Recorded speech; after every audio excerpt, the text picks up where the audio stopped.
All right, Shalom. First and foremost, giving all praise, glory, and honor that's due to Yahweh, Bahashem, Yahweh Shai, Bahashem, Rachak, Wadash, and double honors to the elders and apostles that great millstone who rule well. Peace and blessings to the 144,000 and the hopeful elect, Shalom, Barakathum. And the title of this lesson is going to be the most epic takedown in history. All right, the most epic takedown in history. And I'm going to start with Lamentations 4, all right, because that's what we're experiencing right now, is the Most High at work, basically setting up, you know, the takedown of Esau, Edom, all right, who goes by the moniker of white people, Caucasians, whatever you want to call it. All right, it's not every single one of them, but by and large, you know, the so-called white people are of that lot, and they are the people that are set up. That's why if you go and hand pick out all of the billionaires of the world, the vast majority of them are going to be, they're going to look like that. Okay, when you look at the world's most powerful people, the vast majority of them are going to look like that.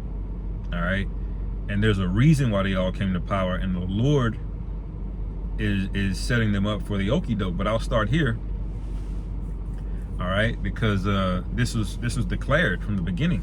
All right, verse Lamentations 4:21, it says, "Rejoice and be glad, O daughter of Edom, that dwellest in the land of Uz, or Uz.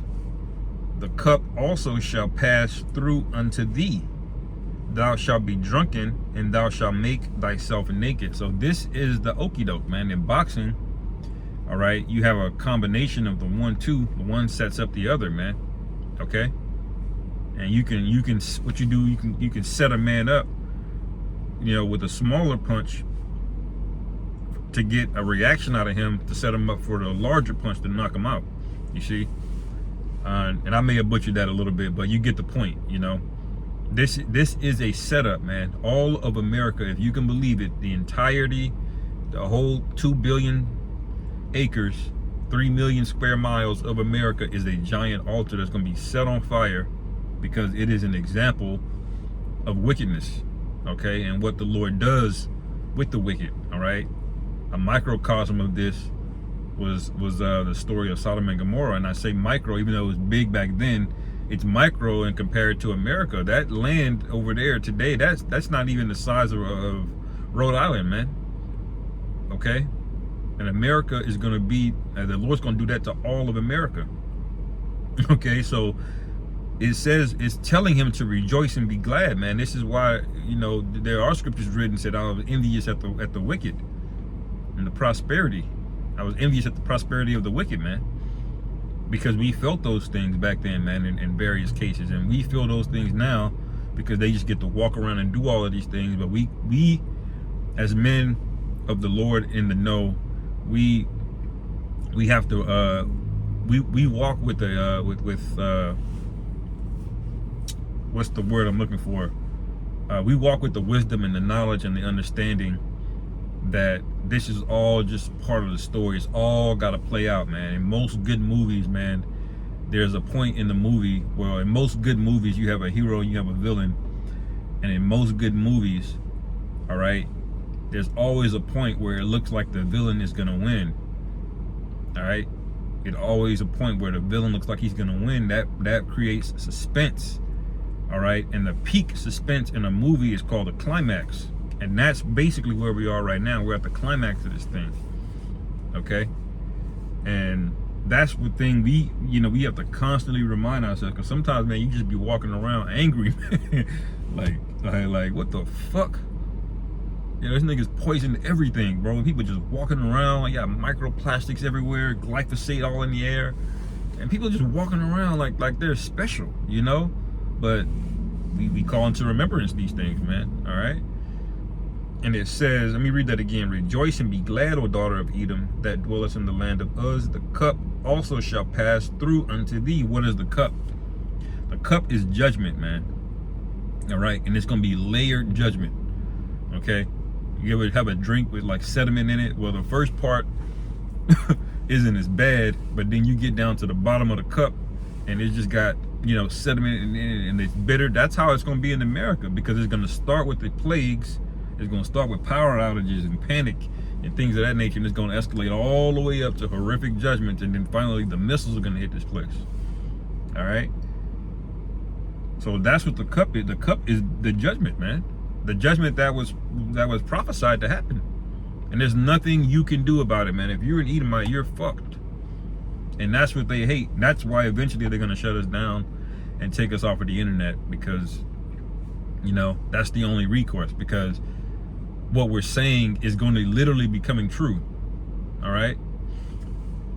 And it says, thou shalt be drunken and thou shalt make thyself naked. And that's basically where we're at now. We're at the naked stage. Everybody, all these other nations see Esau for what it is now. They see through feminism. They see through rainbow agendas. All right. They see through democracy.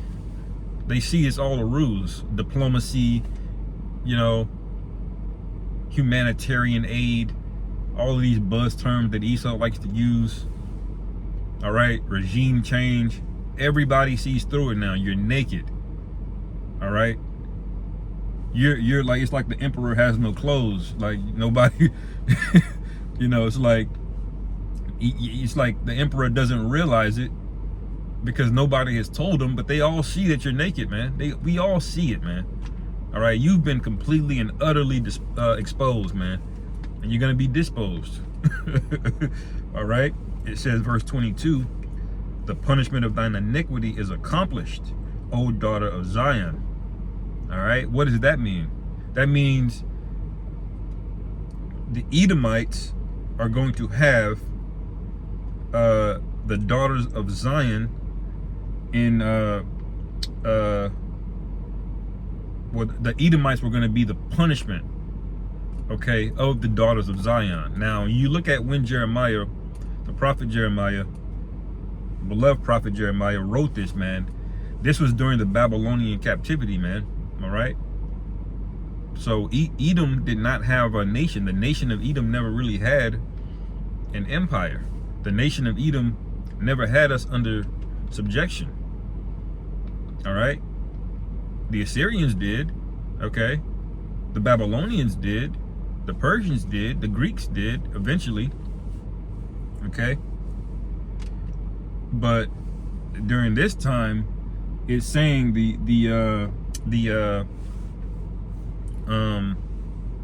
it's saying that our punishment is over with from the Edomites, man. Why is that? Because it's talking about in today's time, man.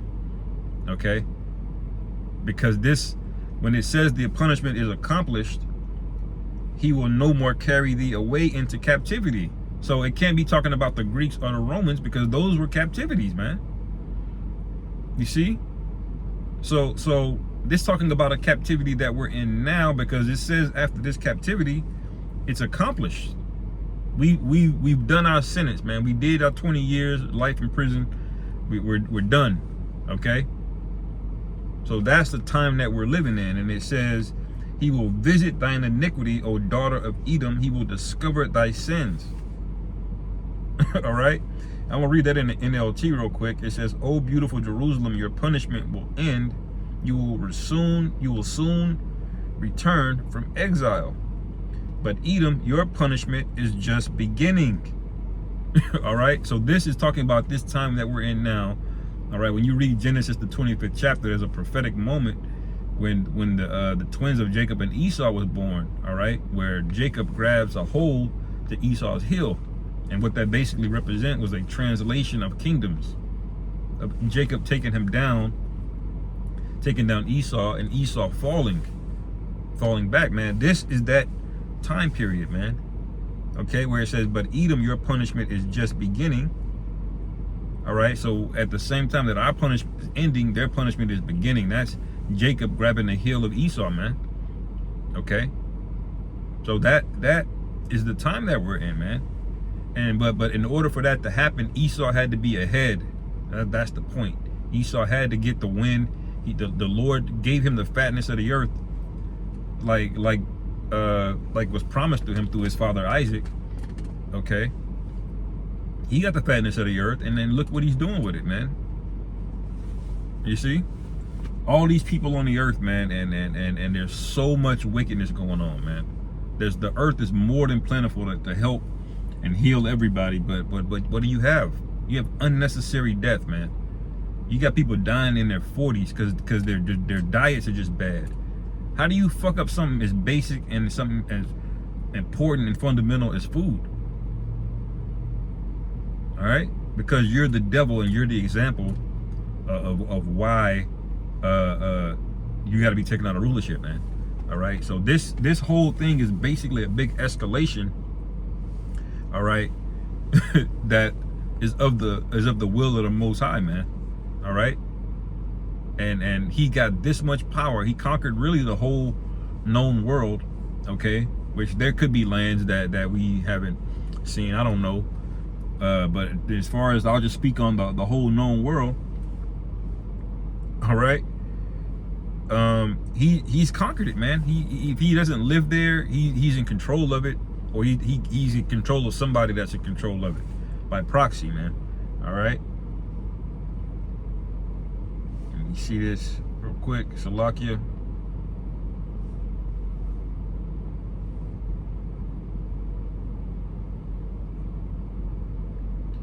Find this precept real quick.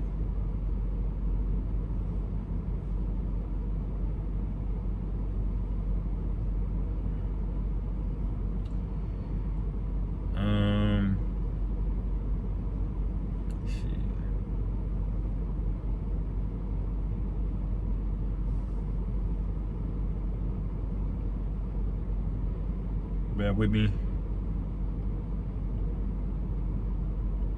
The precept that I was looking for.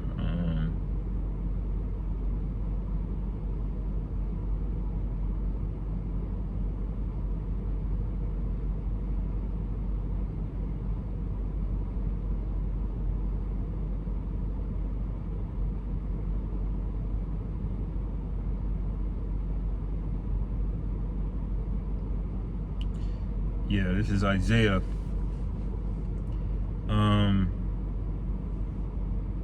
48.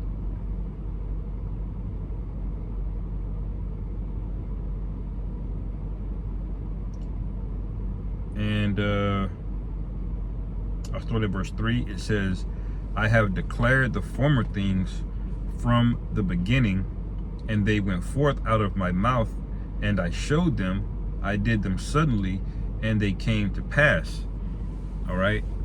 And so that's really what this is all about. That ancient prophecy of Jacob and Esau and both of the blessings that they got. This is just now playing out. It's just now playing out to the end. All right. That yes, Esau is ruled and went down, and then Jacob is ruled for a little bit and went down.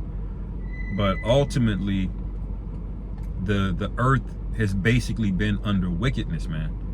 All right. When you read the book of Ezra, it speaks about the 12 parts, man.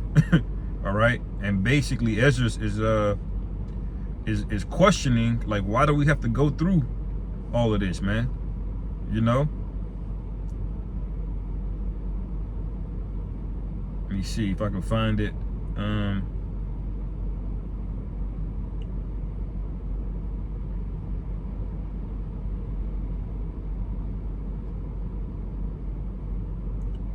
Yeah, 2nd Ezra chapter 14, because this has been a very this is the long play, man. It's like one of those epic Lord of the Rings movies. You know, it's 3 hours, but it's all got these intricate storylines of this happening and this happening and this happening.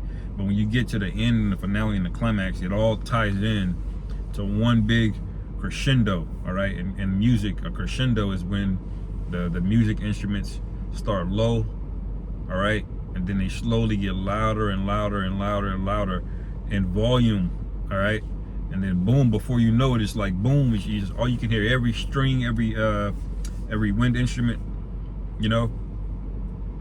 That's how this storyline is playing out. But this is 2nd Ezra chapter 14, all right. And I started verse 2, and I said, here am I, Lord, and I stood up on my feet. Then said he unto me, in the bush did I manifestly reveal myself unto Moses. All right. and talked with him when my people served in Egypt, man. So the Lord has sent his son Yahushua over and over and over again, man. He didn't just walk the earth during the time of the Romans, okay, of the Roman captivity. All right, he was sent before that, man. He was sent to Moses, all right, in the burning bush. He was sent to Abraham as Melchizedek. Okay, so this is all to play out in one big story. We're at the end of the 12th part, man. All right, and the 12th part are 1,000-year periods for the brothers that don't understand that prophecy. But anyway, and it says, and I sent, verse 4, and I sent him and led my people out of Egypt and brought him up to the mount of where I held him by me a long season. All right, and told him many wondrous things and showed him the secrets of the times and the end, man. All right, so again, this is one big setup, man. And only a few men have been able to break these things down and disseminate it, and then another group of few men have the ability to understand it. All right, and then even fewer men gonna understand it, and it resonates with them. It's gonna spur action. All right, the scriptures say, "Eat the whole roll." All right, and then go out and teach. So it says many were called, but few were chosen. The ones that were called, they understand, the conceptually what's happening, but it ain't gonna sink in. They're not gonna get the real deep understanding of it. Only the elect are gonna really have that. All right, and it says, I'll read that again. And told him many wondrous things, and showed him the secrets of the times and the end, and commanded him, saying, these words shalt thou declare, and these shalt thou hide. All right. So Moses was given a lot of secrets, man. A lot of secrets, Now, theologians and well, just about everybody will tell you that Moses was writing the books of Genesis. We read Genesis 1, the creation story and all of that, because Moses got a lot of insight, man. He wasn't alive, but he was told lots of secrets, man. Some things he was told to write down and publish, and the other things he was told don't say nothing, and that's a gift, man. The Lord is dealing with you if he gives you that, man. All right, which is King David, by the way. Moses, all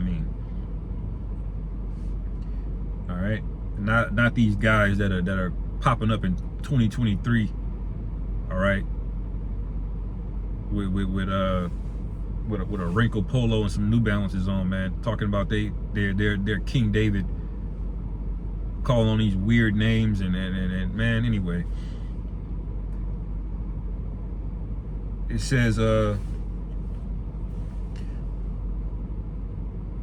verse 6 again, these words shalt thou declare, and these shalt thou hide, and now I say unto thee, that thou lay up in thy heart the signs that I have showed thee. See, you have to lay it in your heart, man. This is why the scriptures say don't cast your pearl before swine. You can't tell a nigga the precious things. You're gonna scoff at it and move away, man. You're supposed to lay these things to your heart, man. All right, that means it's supposed to warrant action. When you hear this truth, you're supposed to be moved by it, man. Take changes. If you've been listening to the truth for a year and you still eating pork, you haven't laid it up to heart, man. And so the remedy for that is, if you haven't gotten right by the time the Lord then sealed the ark, okay, the Lord is gonna let you get swept up in the flood, man. When it says the enemy shall come through like a flood, you gonna get swept up in it. All right, because you're supposed to lay these things to heart. And it says that thou lay up in thy heart the signs that I have showed thee, and the dreams that thou hast seen, and the interpretations which thou hast heard.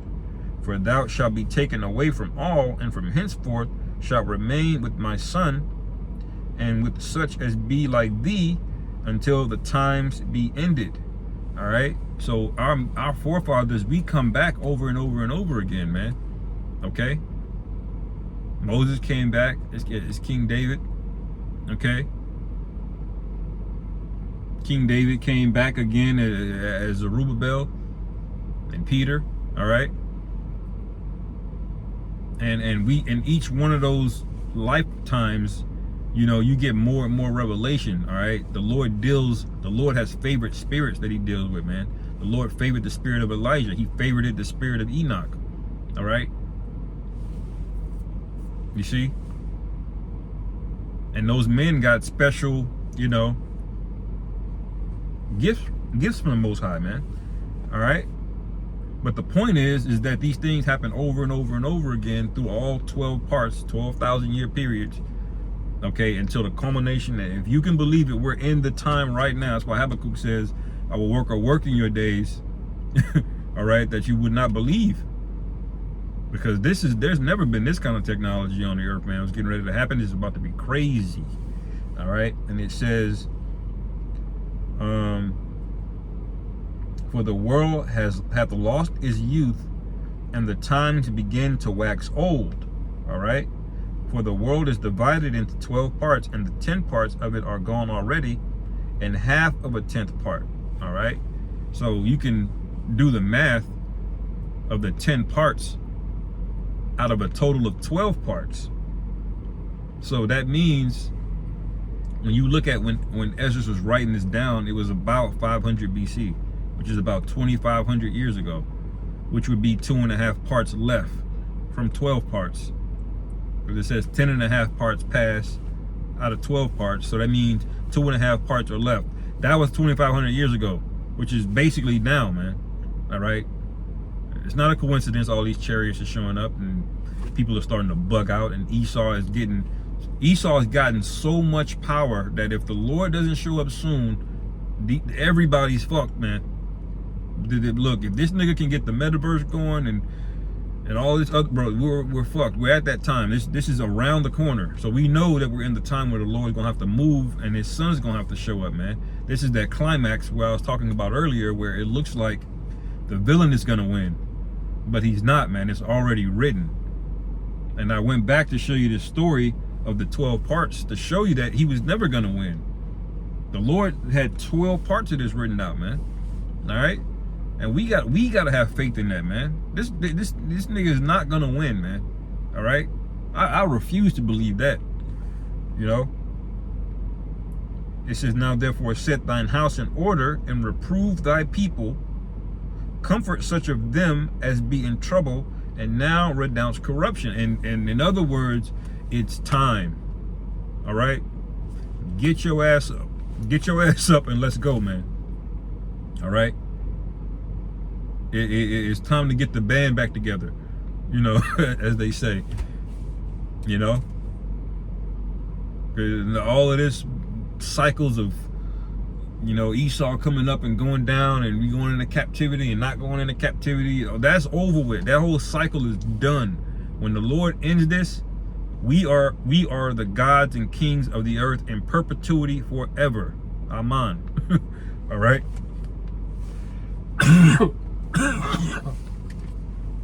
So lock you. I'm almost done. And that's beautiful because this goes into my last, one of my favorite precepts is the last verse I'm gonna read here. 2 Ezra chapter 14, verse 14. Let go from the mortal thoughts. See, the average nigga at a liquor store, he can't get this, man. He can't understand this. That's why if you're comforted by this word, man, if you can hear this and you have faith, you have immortal thoughts, man. All right, do you realize that? The scriptures say you can't bring mortal flesh into the kingdom, man. We have to put on the mindset of immortality. All right, that's why it says let go of mortal thoughts. These niggas are mortals, man. All right, they'll be good in the kingdom, but you can't just tell this to anybody, man. All right. And if you got this understanding and you're comforted by it through the Spirit, the Lord has shined down upon you, man. All right, and you need to hold on to that, man. Like a running back with the football, man. Tuck it and run with it, man. All right. Keep a fear of the Lord and pray that you're of the number to be delivered and spared from this thing, man. All right, because that's what it's all about, enduring to the end. Anyway, Verse 14 again, let go from the mortal thoughts and cast away the burdens of man. Put off now the weak nature, man. And we have very weak nature, especially here, man. When it says the earth is waxed old, that we've waxed old along with it, man. I mean, we gotten weak. You know, everybody's testosterone is down because the devil is in rulership, man. All right, everybody's out of shape because the devil's in rulership. All right, women are hyper masculine and out of order because the devil is in rulership, man. All right, that's a weak society when you have things upside down, man. Use a basketball analogy, man. Steph Curry's a great basketball player, man. But the Golden State Warriors are not going to win playing him at center. They're not. He's a guard, okay? I don't care how much he knows about basketball. If you don't play the pieces perfectly, you're not going to beat the best, period. You give a damn how good you are, man, okay? Everybody has to play their position in an effective manner. And Esau has said, well, a knight can move over there, and a rook can do this, and a pawn can jump over there. And you think that this is going to be a sustainable outcome for you, man, and winning a game. It's not. You're going to wrought confusion, and ultimately the whole thing is going to be destroyed. The game is ruined. That's what Esau's done, man. That's what makes this whole society weak, because he's confounded everything. That's why it's called Babylon. The word Babylon, Babal, means mix. All right? It means to mix everything together. That's what to confound means. Okay? And anything that's confounded, all right, it's weak. Okay? You can't just build a house and jumble all of the materials together. All right? Part of the foundation is wood, part of the foundation is concrete, part of the beams are wood, and part of the beams are concrete. No. You know? So what's gonna happen when calamity hits, and it's gonna hit? This thing is gonna blow wide open, and then you're gonna see that this was a giant climax. The Lord let it get this bad to show the destruction of the wicked, man. All right. So,